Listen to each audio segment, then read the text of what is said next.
The following tutorial was created to provide UB School of Social Work field educators instructions on how to review and evaluate the learning contract portion.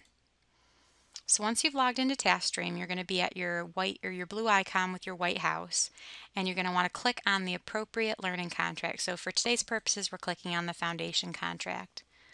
Then you're going to want to find your name and click search. And then what I recommend is that you say show all available categories. Once you get more comfortable with Taskstream, you can certainly pick and choose, but for right now we're going to look at everything. And then at the bottom right, you're going to see continue. So you press continue, and you're going to see the students that you're ready to evaluate.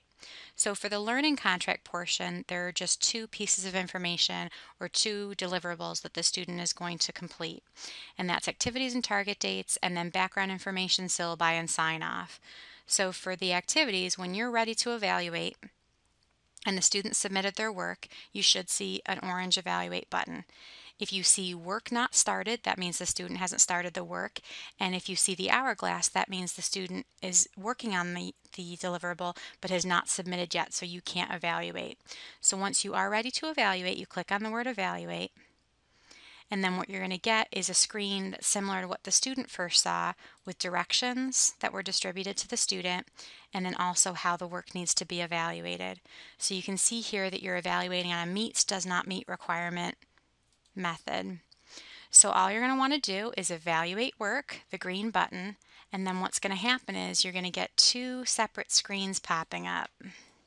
And if for some reason you don't, then you need to make sure that you're allowing for pop-ups. And that's when you might want to reach out to Taskstream if you're having some issues with the pop-ups, and that's at 1-800-311-5656. But if you do see the two screens, then great. And again, you're seeing the directions that were given to the student. And what you can do is you can go ahead and open the activities and target dates form. And it opens it below, and you can scroll down and start seeing the student's work. You also, if it's more convenient for you and you want to see it as a whole, you can actually export to Word. And there should be an icon for that. Export to Word. So once you've reviewed all of the activities and you're confident with the work and you're ready to evaluate, you can simply just close that, and then you can look at this evaluate box, and you're simply choosing meets or does not meet. You're adding any appropriate comments. So for today, I'm just going to say meets, and then I'm just going to add comment, ... And then you simply just scroll down to the bottom, and when you're ready, you click on the radio button that says record as final and release evaluation to the author now. And then once you're set, you can just hit submit evaluation.